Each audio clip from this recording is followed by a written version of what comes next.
everyone.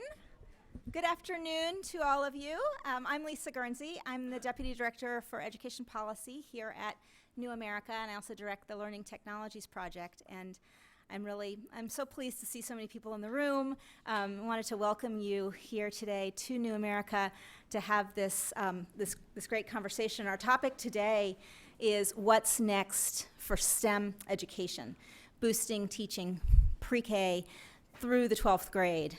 So we'll be live streaming this entire conversation, and we're glad to be able to bring this event out to people throughout the country.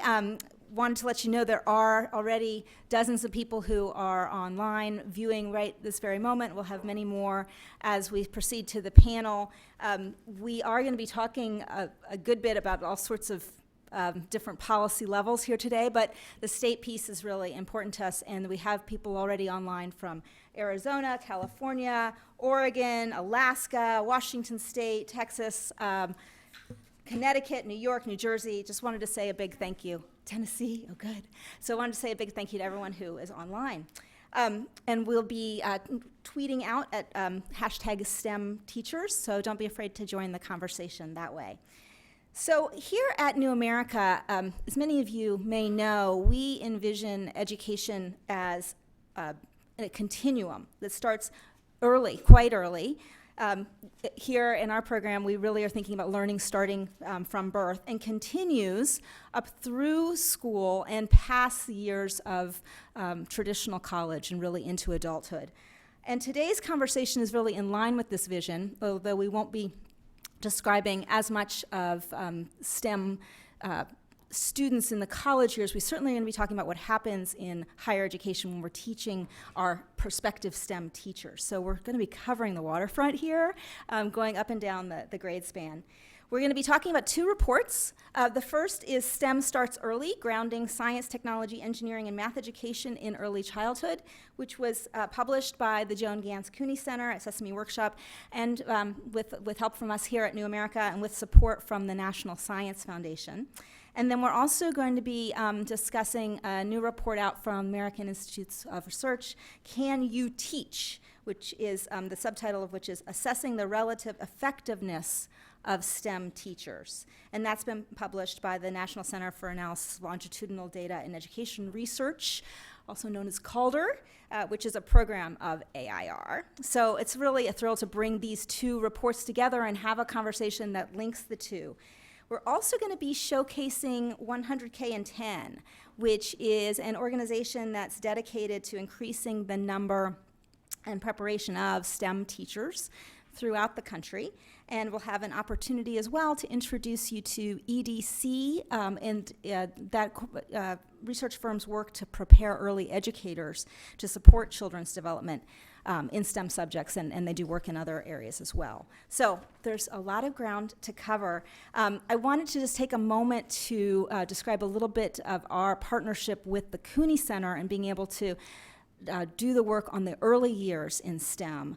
This is something that has been a wonderful kind of labor of love for me and for Michael Levine, who is the executive director and founder of the Joan Ganz Cooney Center at New America. We've been working on this project together for more than 2 years now, ever since the National Science Foundation came to us with some interest in exploring it more deeply. And we certainly are excited to be able to bring conversation about the early years into this broader question about how we improve STEM teaching overall. So I just want to take a moment to say thank you to Michael Levine, who's here. If you can stand up for a minute, Michael.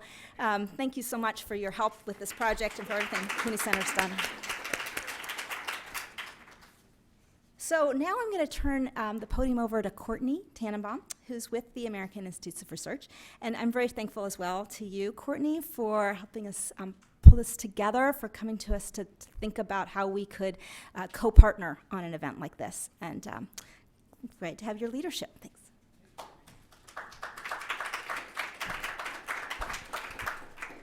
Okay, thank you, Lisa, for that great introduction to this really timely and important discussion. So again, hello and welcome. I'm Courtney Tannenbaum from the American Institutes for Research, where I serve as a principal researcher as well as a STEM practice area director. And At AIR, in response to the growing attention around providing all youth opportunities to excel in STEM academic and career pathways, we've really been engaged in several projects that bring the best research forward to help improve and inform STEM policy research and practice. So I'm really excited about this discussion because it's going to pull together all of those really important realms and avenues where there can be some real collaborative partnerships to work together to inform, to really push policy research and practice and build those types of partnerships that are needed to improve STEM pathways for all kids. And indeed, building on Lisa's opening comments, what we've learned and what we really know in the field now is that strong teaching and access to information and resources are really key to improving the STEM learning experiences for all youth.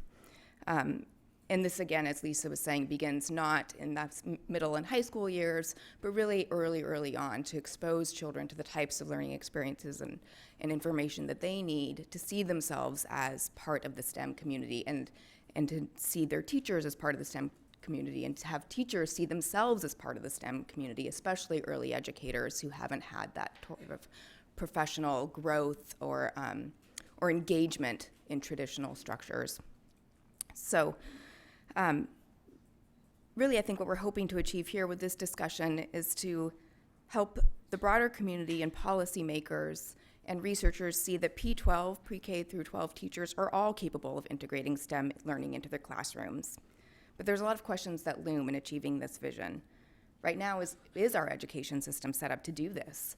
Are we promoting all teachers to be and see themselves as STEM teachers and give them the sorts of resources, tools, and training they need to be able to integrate STEM experiences using developmentally appropriate means and methods to help kids see themselves as part of STEM and belonging in STEM?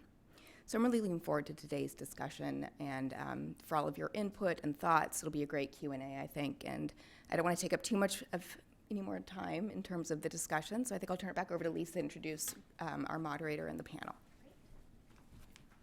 Thank you so much, Courtney. So yeah, we're going to get straight into the panel discussion now, and I'm going to introduce you to our moderator, Greg Topo, who is here with us from USA Today. Many of you have probably read Greg's stories over the years. He's known as one of the most both accurate and beautiful writers out there who's looking at the full landscape of education and really able to track the news and give us the context that we need. His full title for USA Today is National Education and Demographics Reporter. He has also been a teacher, and this is something that I think is why he's able to write with such flair about what's happening in education. He's taught for both public and private schools. He taught for 8 years before moving into journalism. He was the 2010, one of the 2010 Spencer Fellows at Columbia University's Graduate School of Journalism. And when he was there, he was able to do some deeper research on the intersection point between technology and education. And I remember when Greg was a Spencer Fellow there and meeting him for the first time and some of the just really deep questions he was asking about how games might be affecting, and video games in particular might be affecting the way children learn. The result of his investigation into that is a book that I highly recommend that's called The Game Believes in You, How Digital Play Can Make Our Kids Smarter, which just came out about a year and a half ago. So it's really a pleasure to have Greg here to moderate this wide-ranging discussion today, and I want to bring him up and then he will introduce the rest of our panel. Thank you, Greg. Thank you, everybody. Thanks, Lisa and Michael and Courtney. There are only 4 more introductions, and then we can get started. I promise they'll be the last ones. Lisa mentioned that I cover demographics too, and one of the interesting things that happened to me when I, what you need to know, like every other newspaper in America, USA Today, people moving, people leaving, and they don't fill slots. And so my editor turned to me one day and said, "Listen, our demographics reporter just left. You can cover demographics too, right?" Yes, sure, okay. And it was I'm actually glad that this happened to me, because one of the things it taught me is that it gave me a different news is. Because if you think about demographics, news happens when things change. You know, more babies are born, or more people move to Florida, or fewer people move to Florida, or more people are dying than being born in Maine. All these things make news. In education, you know, what I've found is that news is made when two people are fighting. And so it's really sort of forced me to think about, you know, what news is. So we're going to actually, hopefully, concentrate a little bit on what's changing in this particular field, not what people are about. I want to panelists, and we'll kind of dig right in. In no particular, Cindy Hoisington from EDC. Oh, there she is. Come on up. Elizabeth McClure from Cooney in New America. Dan Goldhaber from CALDER. You guys have figured out where you're going to sit already? This is great. Okay.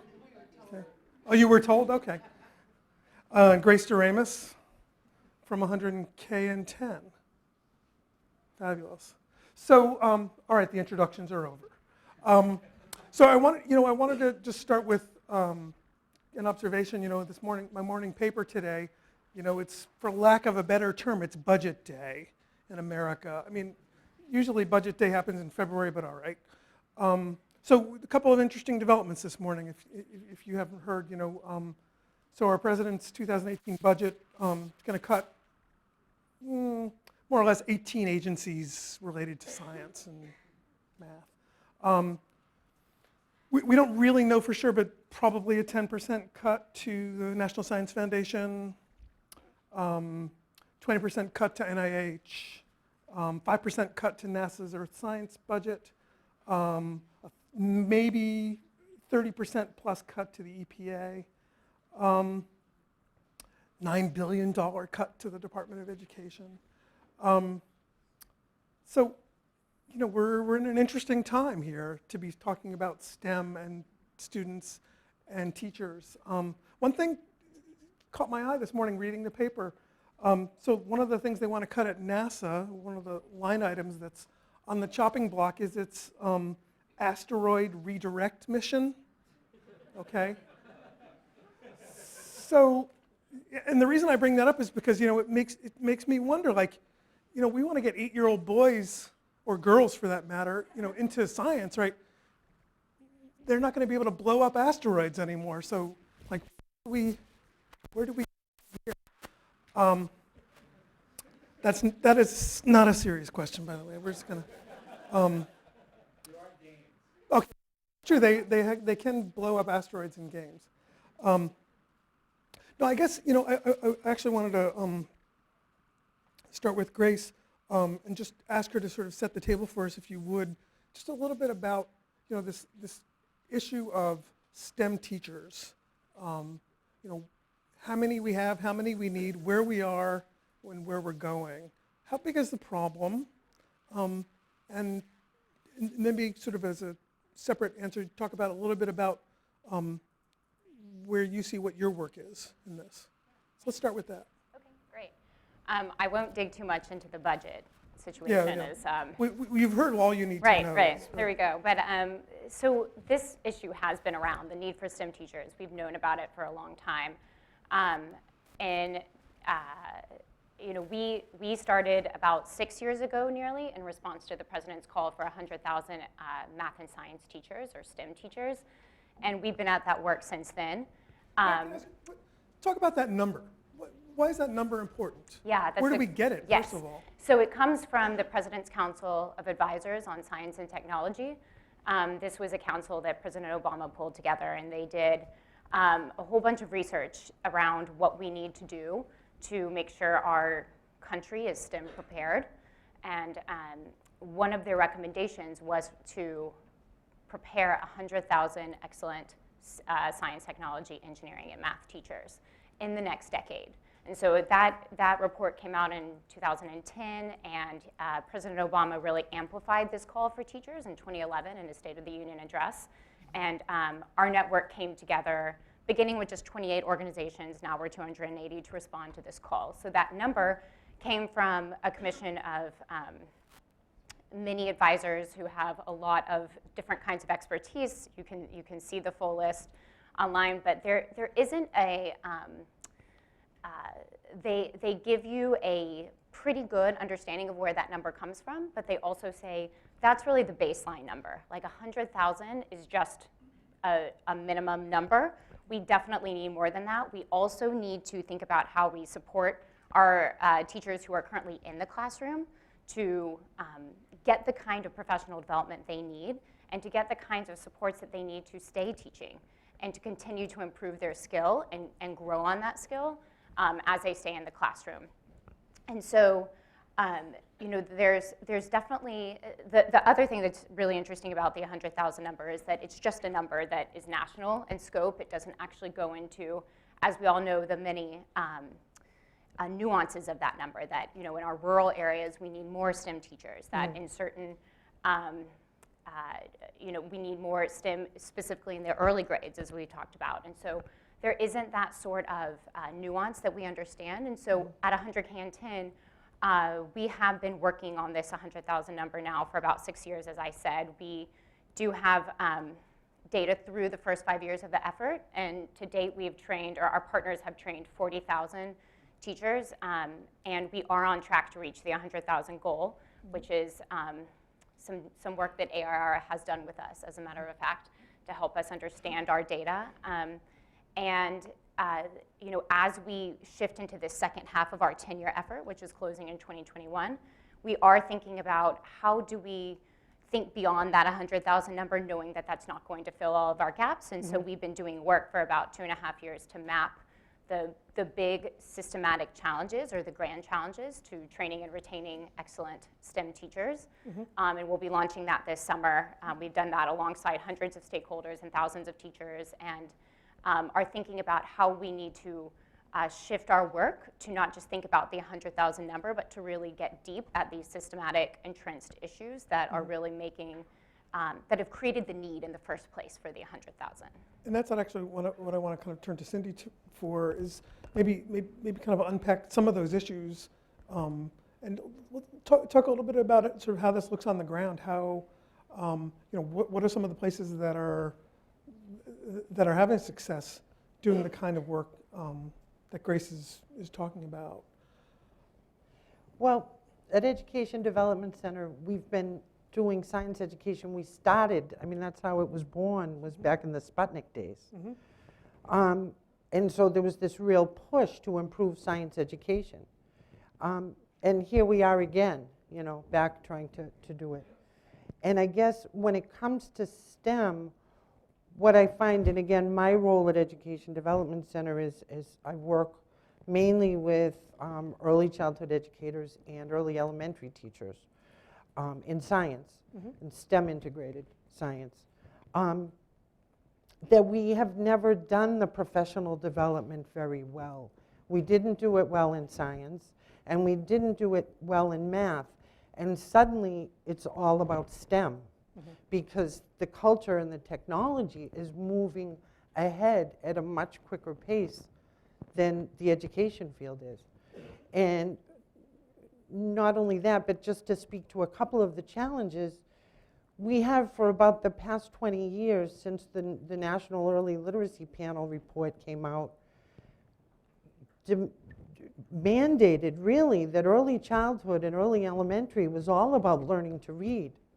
And so all of our early childhood and early elementary policies, all of our standards, all of our policies around professional development, all of the assessments and the assessment tools and the curricula that were developed were all around early literacy. And you know, I said to someone this morning, it's kind of like you wake up one day and suddenly it's not about early literacy anymore. Now it's about STEM.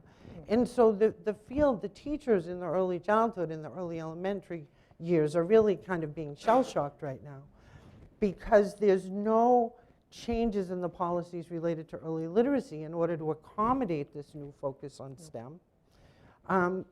Many of them didn't grow up with high quality science and math STEM educations, if you will. themselves, so there's a certain discomfort Yeah. and intimidation around it. And so what we find, to answer your question, and I'm sorry to go all the way around it, the circle like that. I hadn't noticed, but that's okay. What teachers need, and what they needed in science, what they needed in math, and now what they need in STEM, there's not an easy fix. Mhm.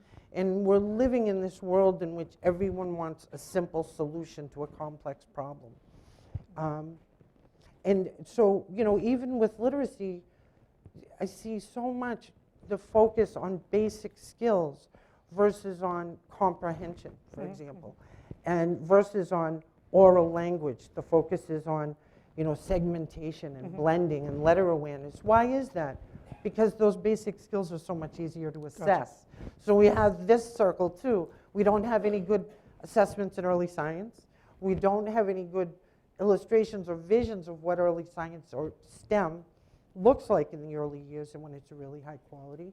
And so it's this circular pattern in terms of teaching. But what we know and what we believe and what we provide to teachers is real partnerships between researchers and educators. Okay, So we're going to come that- back to that in Okay. in a second. But But it's really intensive, long-term, their own opportunities to engage in STEM experiences and STEM inquiry and learning so that they can learn the content and practices themselves from the ground up and have a deep understanding of the concepts that they're going to be teaching, their grade level concepts, as well as hopefully the grade before and the grade after. Deep knowledge about how children learn and how children learn STEM and science concepts. Wait, can I turn to Elizabeth for just a second, just sort of to work off one of the points we just heard. So, are we going to wake up in a couple of months or in a couple of years and say, you know what, okay, that was fun. STEM was not really what we had in mind.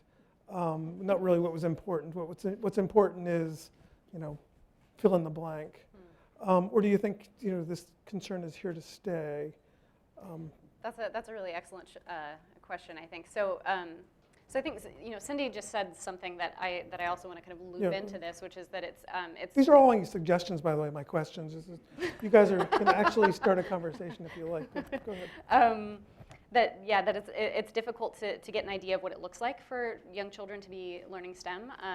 So I think that's one thing that I just want to clarify right up front is when we're talking about early childhood, first of all, we're talking about ages 0 to 8. And a good example that we like to use is children working in a community garden. So if you see, let's say a bunch of toddlers and preschoolers all getting their hands dirty, digging in the dirt, planting some plants, it's really cute, right? And I think because it's cute, we tend to write it off. It's not just cute. They're also doing some really incredible things when you really look closer. For one thing, they're laying a foundation for later learning that is going to accrue to them all throughout their education. So they're picking up particular STEM skills that they'll be using throughout their lives. But it's also giving them an opportunity to be scientists in the moment. And I think that's really critical to focus on. This isn't just about the future, it's also about what they're capable of doing right then. So they're collecting data, they're observing, they're forming hypotheses about what will happen when they plant something a certain way or water it a certain amount. They're revising those hypotheses, revising the techniques that they're doing. These are all really critical STEM activities and STEM skills that they're practicing in that moment, and they're expanding that capacity. So I think that's really important. But to kind of come back to what you were saying about what's going to happen, in a few months if we wake up and start talking about something else, those skills that I'm talking about, the critical thinking skills, the attention capacity that's being expanded when they're engaged in those sorts of activities, the cognitive flexibility, all these things that we talk about when we bring up executive function skills, all of that is great for almost every other domain of learning. Okay. So it's really important for literacy. It's really important for literally, you can bring up almost any other domain, and there's research that shows that STEM experiences in early childhood, they're going to impact that in a really positive way. So I think when we're thinking about some areas to devote some really efficient dollars. I think focusing in on early childhood is really important, and maybe just as important for STEM as it is for literacy. We're thinking about literacy all the time, as Cindy said, but we're finding that there are income-based STEM background knowledge gaps that are already there starting in kindergarten, and for a lot of children, they don't go away. They're still there in 8th grade.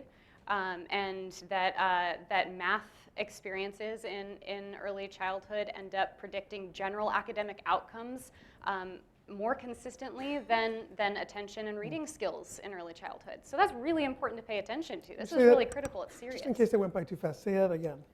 The last bit? Because I think that's really an important thing to hold on to. The high-quality math experiences in early childhood end up predicting later academic outcomes more consistently than early reading and attention skills. So this is, these are skills that are really integrated into all these other skills we're wanting them to learn. You can think of it as sort of skills ropes that kids are building across their educations, and STEM skills work into almost every other rope that they're trying to weave. So even if STEM sort of goes out of fashion, if you will, Right. you know, in a year or two, the things underlying it aren't going away. Exactly. Yep.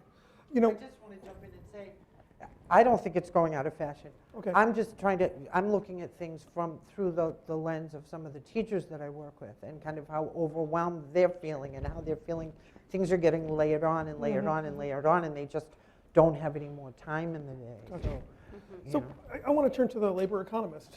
Guess who that is in our group here?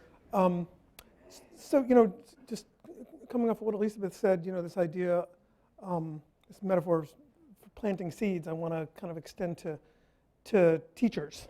You know, there's this idea that we need to grow STEM teachers, right?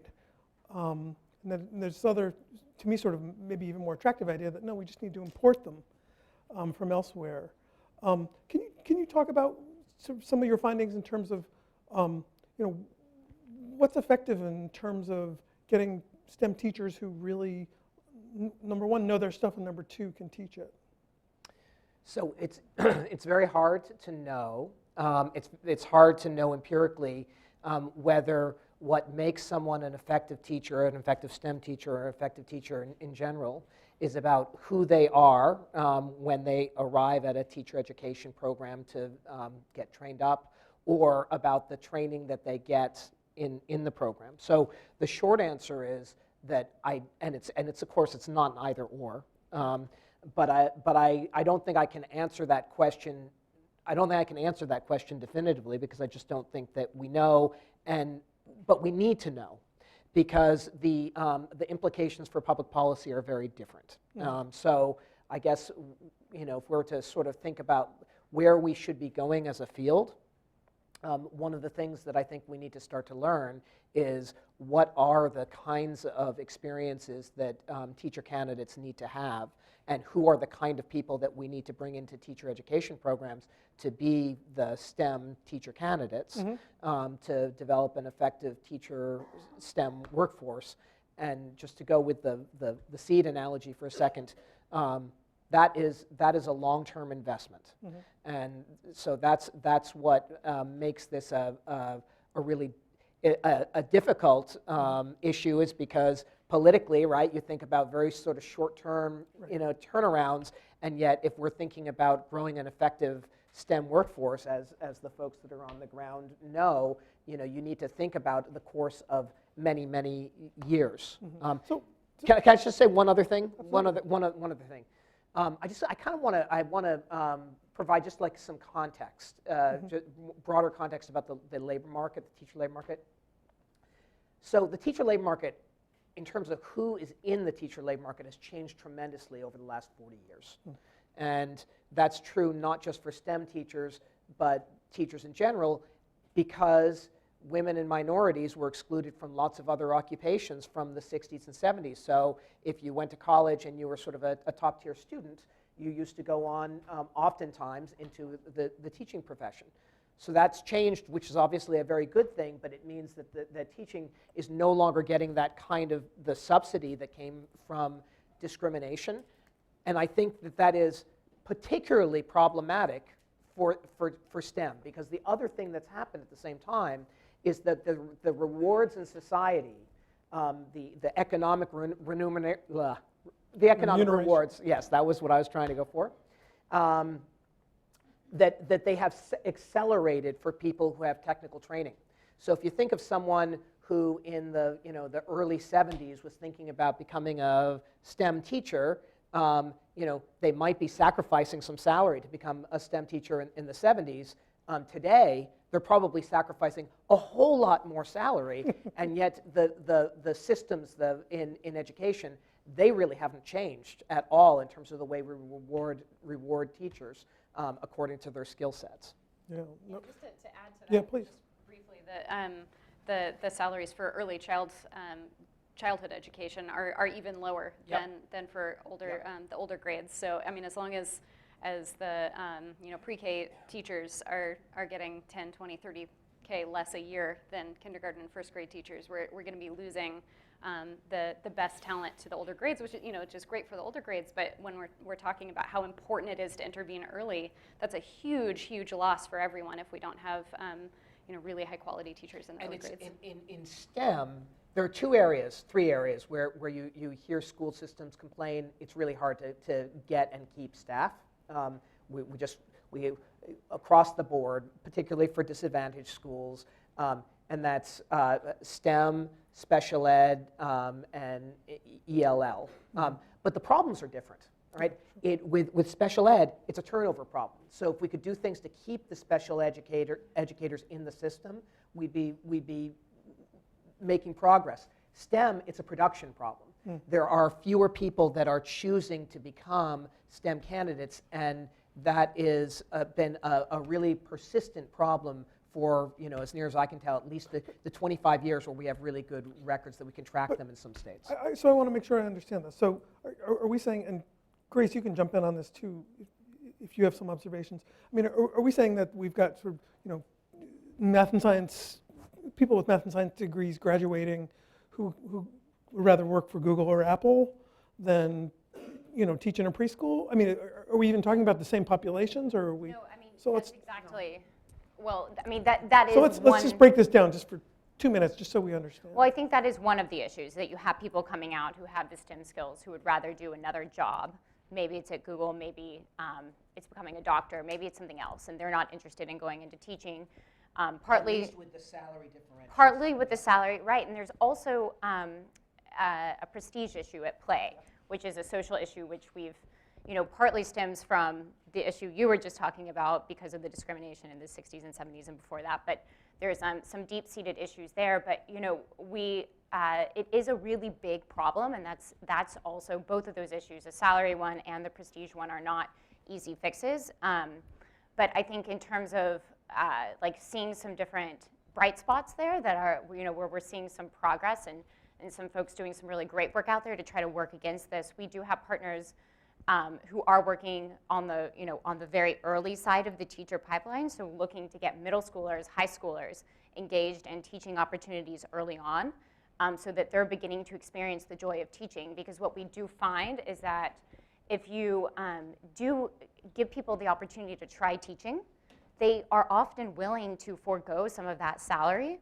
to go into the classroom, because they're doing a career that they feel really good about, that they're giving back to society. And so we've seen that to be a really great approach to trying to get people involved earlier in the teaching career.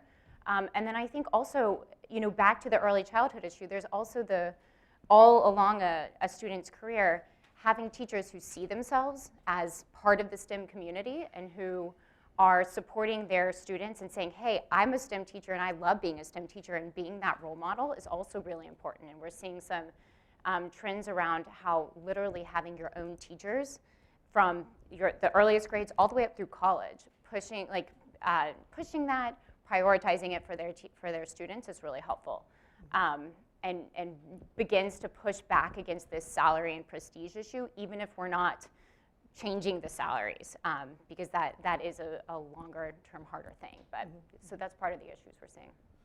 Before we go any further, I want to make sure Dan gets a chance to talk about UTeach and just just as a model, can you just kind of give us a quick Sure. sort of one-on-one on on that? Just 'cause I think it's an important piece of this equation. So UTeach is a model that started at UT Austin, and That's the UT. yes, yep. And it was basically to try and address the problems of the production of STEM teachers, the lack of production of STEM teachers.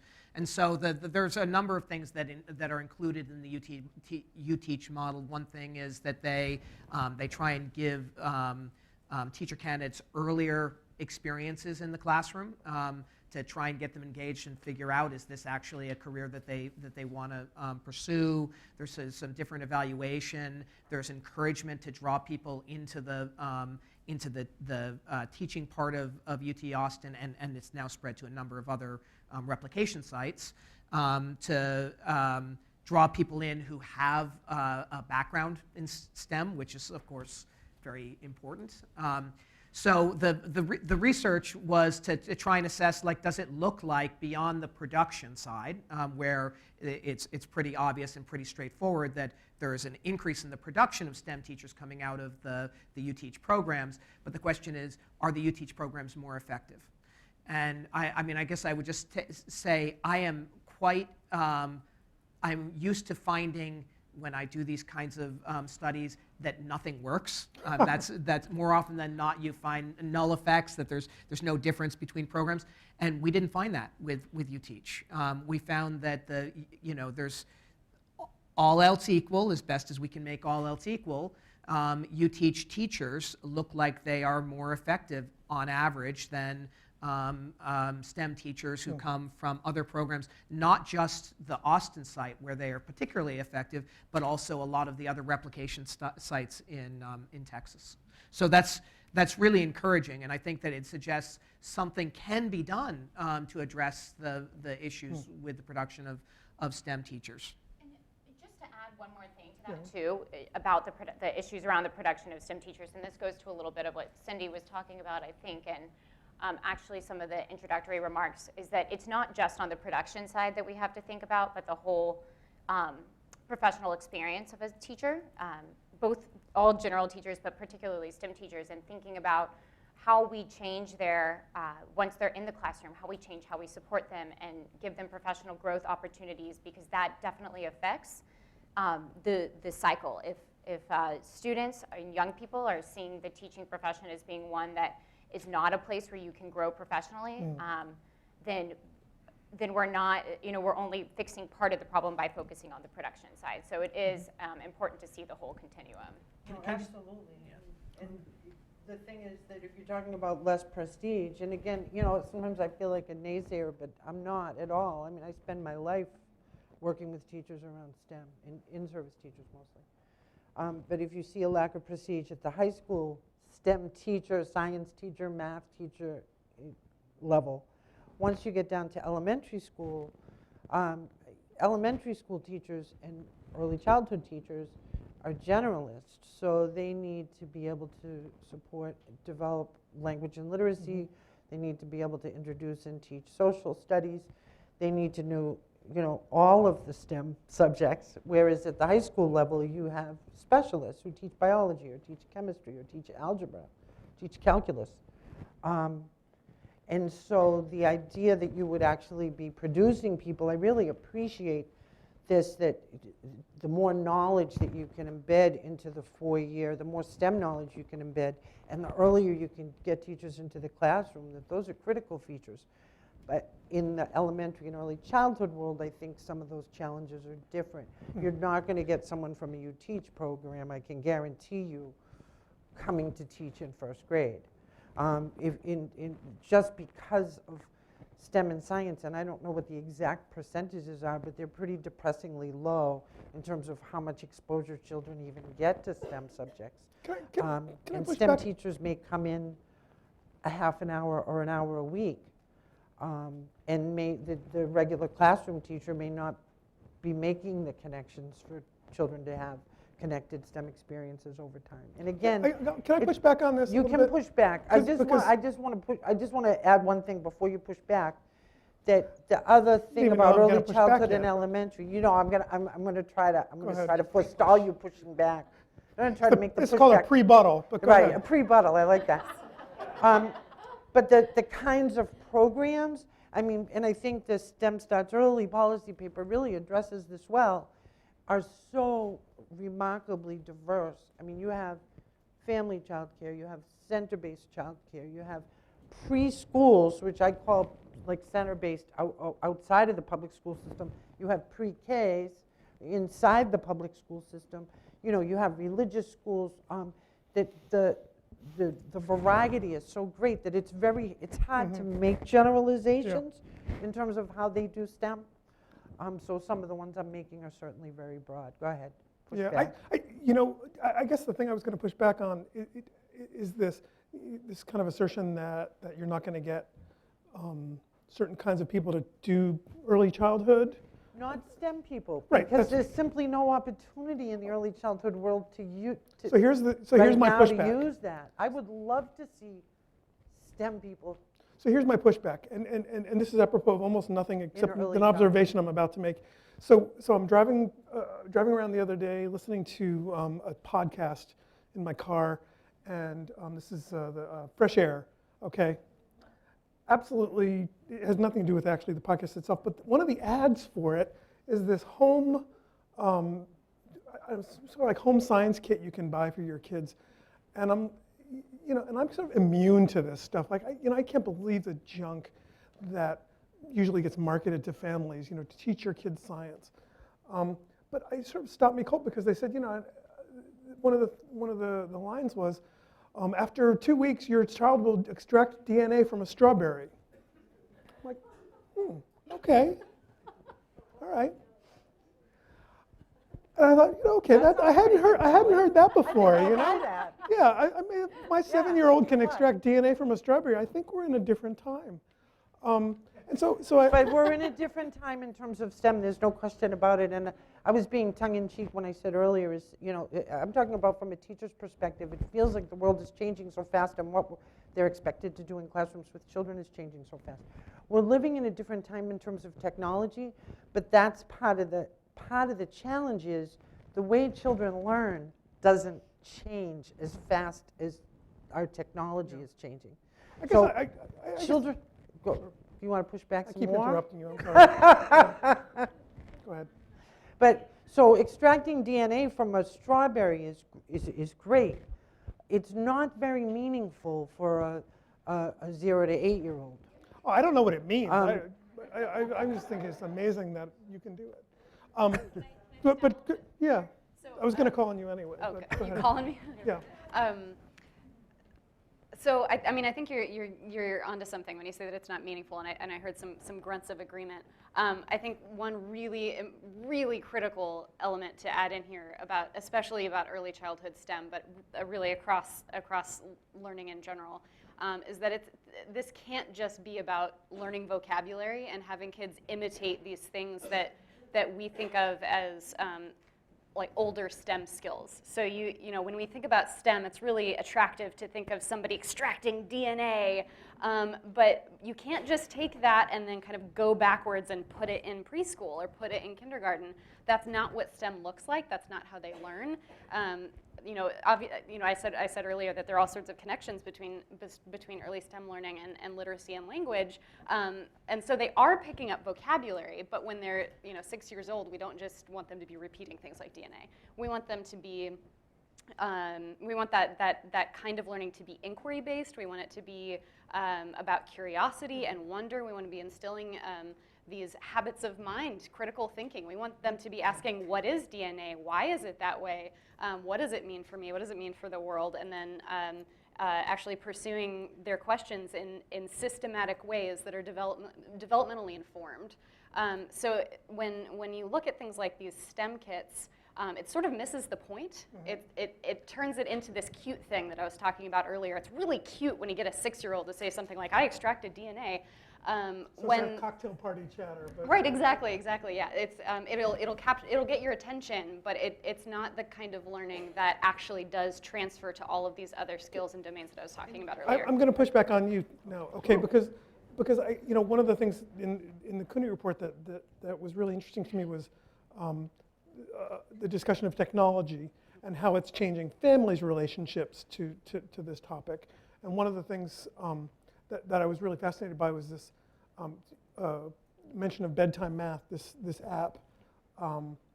And their motto, for lack of a better phrase, is to make math as beloved as bedtime stories.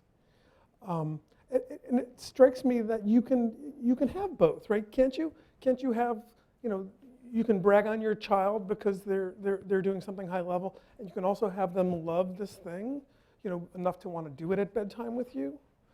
I mean, it doesn't feel like it's either or, but there's some really great card games that you can play with your kids that it's clearly all about developing math skills with young kids. But I just want to second what Elizabeth was saying, because I think it deserves to be seconded, and it's about helping children at any age learn to begin to ask interesting questions, begin to make observations and collect data, begin to think critically about the data, and to generate ideas and new questions and solve problems based on evidence. But there has to be something interesting to investigate. Mm-hmm. And what's going to be interesting for a 3-year-old to investigate or an 8-year-old to investigate is going to be very different than what's interesting for a 12-year-old or an 18-year-old. I mean, and that provides the motivation for wanting to go through that process of inquiry and investigation. And I think that's an important point, because I think that's where the adults get involved, and that's a big part of what we're talking about today, is that you can't just plop a kid in a garden and expect them to come out with these great STEM advancements. You really have to have these engaged, curious adults around them who are modeling these inquiry methods and modeling what it means just to be curious, just to ask questions and wonder about how something is the way it is. And that's super important. But I also want to come back to what you're saying about doing this at home. I don't think it necessarily requires STEM kits and doing these massive science experiments at home or that sort of thing. But I do think it is absolutely foundational that the learning that kids are doing with STEM is not just in the classroom. It has to be all over, just like with literacy, just like with learning a language. Immersion in those topics is really what leads to fluency. It's the same with STEM, it's the same with language learning, literacy. What we like to say in the report, one of our recommendations, is that we need to expand the charging stations that are available to children all throughout their lives. Charging stations where they can power up their STEM learning and extend it outside of the classroom in order to get that immersion and then that fluency. And so that includes places like libraries and museums. It includes the home. So really getting families engaged and parents engaged is really important, especially because those parents are models. They're going to be with them continuously across grades to connect learning. The power of libraries and museums is absolutely critical, and that kind of comes back to the budget issue that it sounds like they're on the chopping block. Yeah, and but we need to let a couple other people get a word in before we go to the audience. Is Lauren here? Where's Lauren? Lauren Allen? Is she here? I guess not. Klaus is here, right? Yeah. Hi, Klaus. So we wanted to hear from a couple of folks who were doing some of this work on the ground. So if you don't know Klaus, stand up, Klaus. Sorry. Put you on the spot. So standing is required. Klaus is from Change the Equation, and we've asked him here just to talk a little bit about what this problem looks like from your point of view. Sure. And we have about 10 minutes total, and that includes Yeah. getting audience questions. So I have a small subset of that. I don't want to sort of reiterate what's already been said, because I think that some excellent points were made, but I kind of actually did have a question that I don't have an answer to.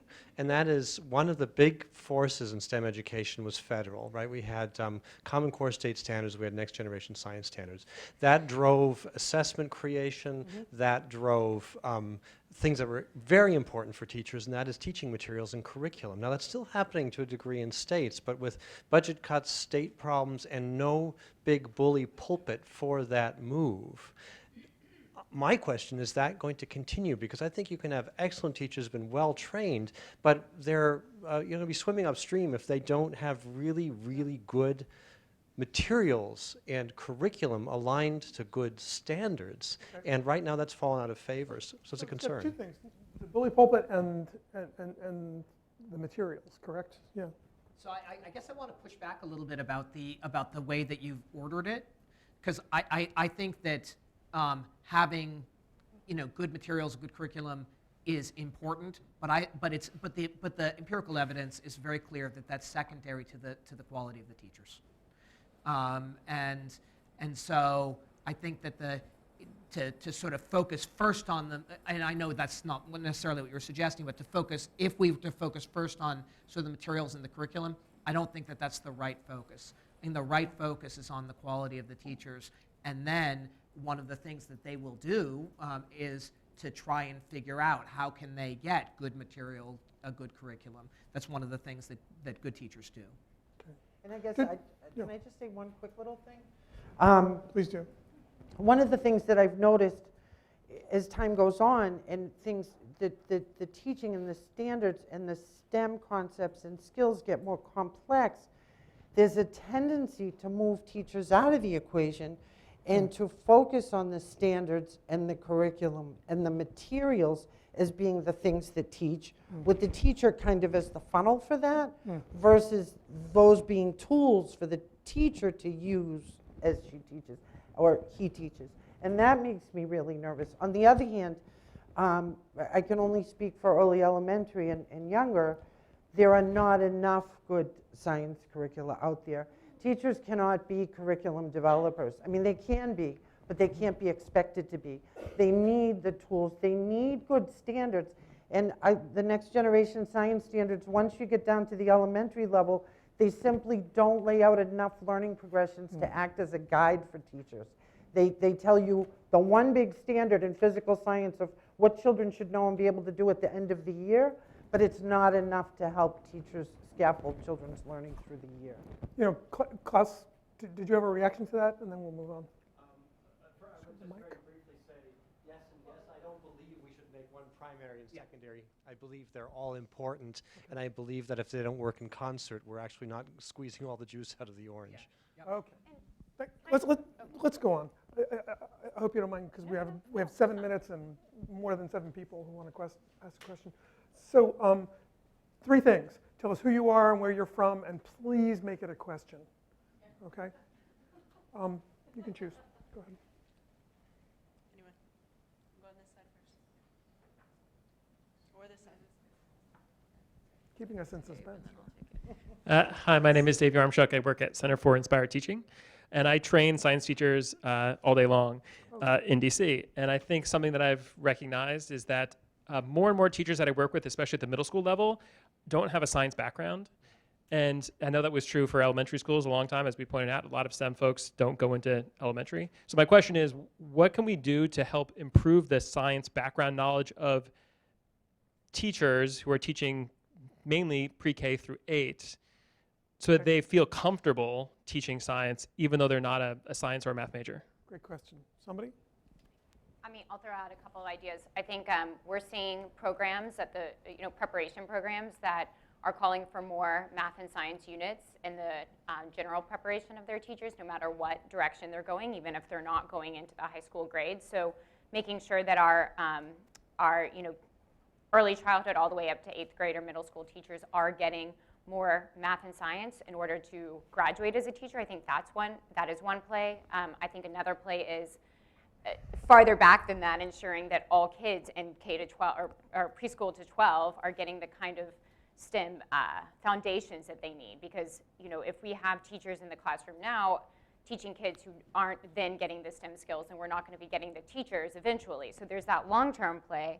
And then there's how we support our teachers currently. And so there are amazing resources out there, actually, and a lot of great research going on about how we do that. How do we, what are the kinds of resources that our teachers need to both get, the kind of STEM support they need and get the STEM skills, and then also how do we help teach them to teach those STEM skills. So I think that there's plays all along the continuum that we're seeing Okay.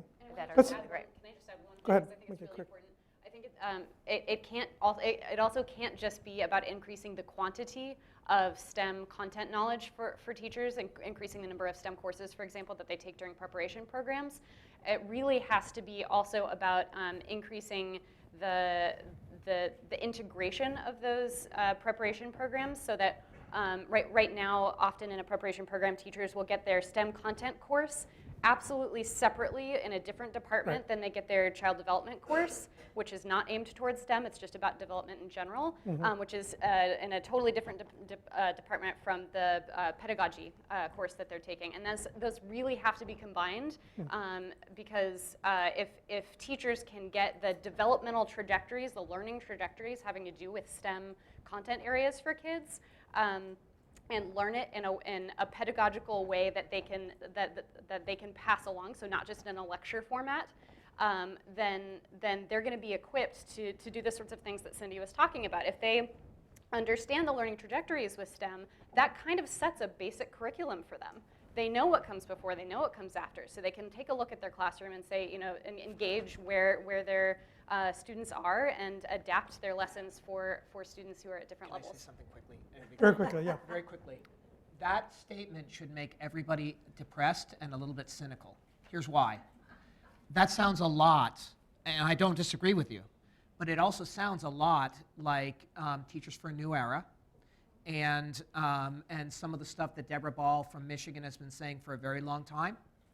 And so this is not a new message, and it's not something that we have taken very seriously as a country. And I think that there's a lot of this STEM work where we really haven't taken it very seriously. Yeah. Well, it's like New America, old message, right? We can just, just keep it. And we Sorry. really- we Sorry, have to- Lisa. I mean, So- just the final, I'm just going to add one sentence, I promise. Okay. We have to help teachers, who have been so steeped in language and literacy teaching, believe and figure out and find ways to teach what they need to teach in language and literacy and do it in the content areas. Okay. So meaningful integration. Let's do a lightning round. Let's do like the quickest question you can ask, and we're going to give you the quickest answers. Okay. If people, go ahead. Hi, Boris Gronowski from the Congressional Research Service. My question is this: there's a lot of talk about the speed at which technology is progressing, and so the obvious extension is can technology be used to solve the teacher shortage? Okay. Obviously, there's a lot of online learning and massive online courses. So, what, in your opinion, is the path forward in terms of using technology to solve the teacher shortage? Great question. You want to jump in? Did you have anybody in mind, or? Okay. So I'm just going to say quickly, I think the short answer is maybe, but there are institutional structures that make it very difficult to test it. And the best example is that it's very rare to see someone hired into a physics teacher hired into a rural district who can teach in other districts that surround. There's so much about the way that the hiring process and the pay process and all that works that even if you could do that, or you could use extended learning techniques with a particular person, it's hard to get those kinds of spreads to occur. And so we need to think about those kinds of institutional structures that make using technology difficult. And I think also, as someone trained in child development, I have to put this out there, that children learn through social emotional engagement. So technology will never replace teachers. It's never going to solve that workforce problem in that way. What technology can do is get resources to teachers on a really broad scale. It can help teachers by giving them a tool to engage their children. It can, just the kinds of tools and the ways that teachers are using technology is just amazing. Even if it's just a digital camera, ways to kind of look back and rehearse practicing STEM that they've done on previous days. That's so wonderful. So I think there are ways that it can help with professional development, ways that it can help in infusing resources into communities. But I think it's really critical to understand that children, in order to learn well, have to be interacting with with really high quality, engaged adults in their learning. Good. Paula Stern, the National Center for Women and Information Technology, NCWIT. We opened with a reference to the new Trump budget with all the cuts. And I would like to ask where this group thinks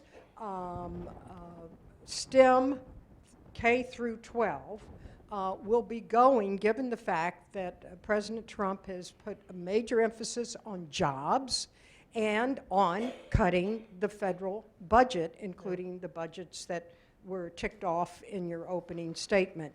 I ask this because I think that we're going to have a resource fight, and STEM encompasses over 60 different categories. And if the president is concerned about job for the future, I think we need to be asking ourselves in the schools, and I'm asking you to be responsive, how you're going to make that sell. Computer science, for example, seems to be the job demand-supply mismatch, which is the biggest in this country. We do not have enough coming out of the schools and going through the pipeline. Are we going to be forced to try to make some choices and deal with our existing executive and congressional branches that are in power now and kind of shift our arguments in order to make sure that we have the resources to meet the jobs by educating these kids in the K-12 area? One thing that I want to say, I don't know if Russ Schilling is here, but this is something I heard Russ Schilling say, and he might be able to source quote it from there.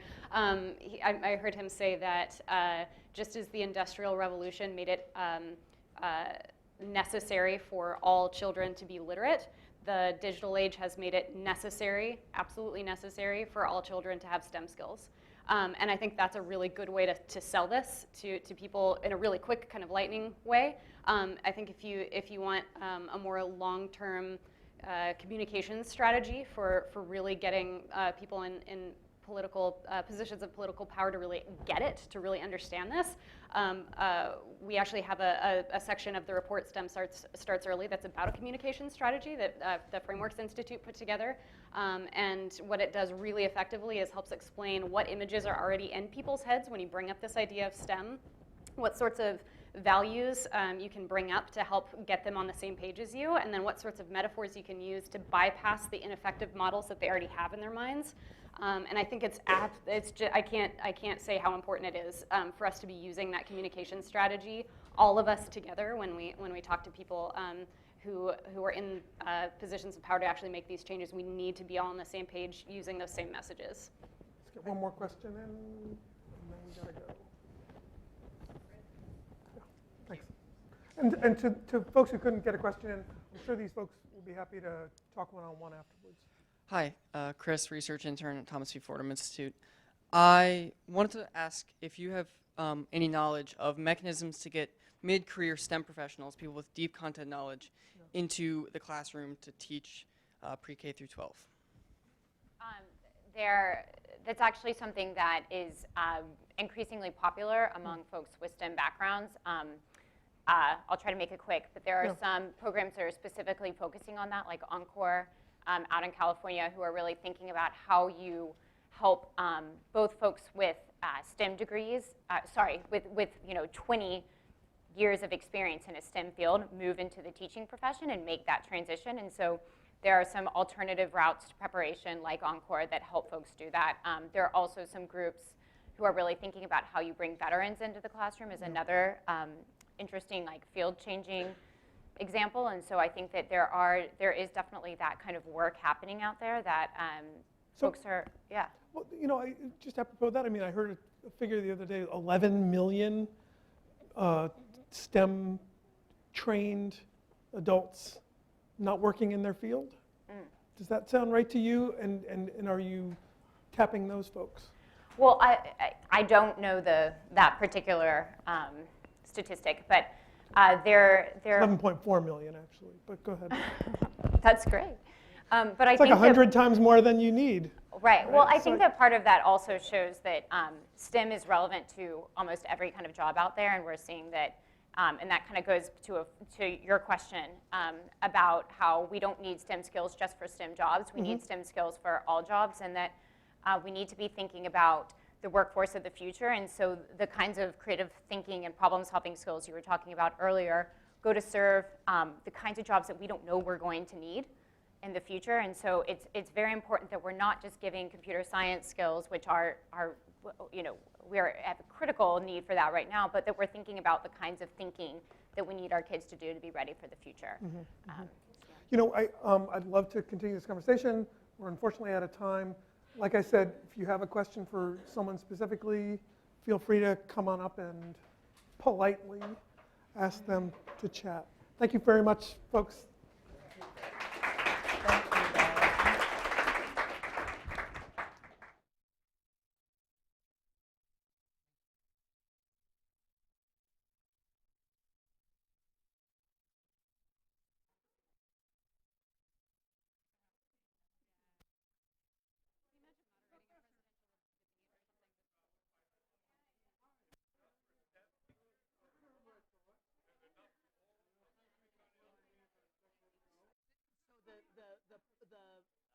Pipeline, I would argue, is problematic for all teachers, but particularly for STEM teachers.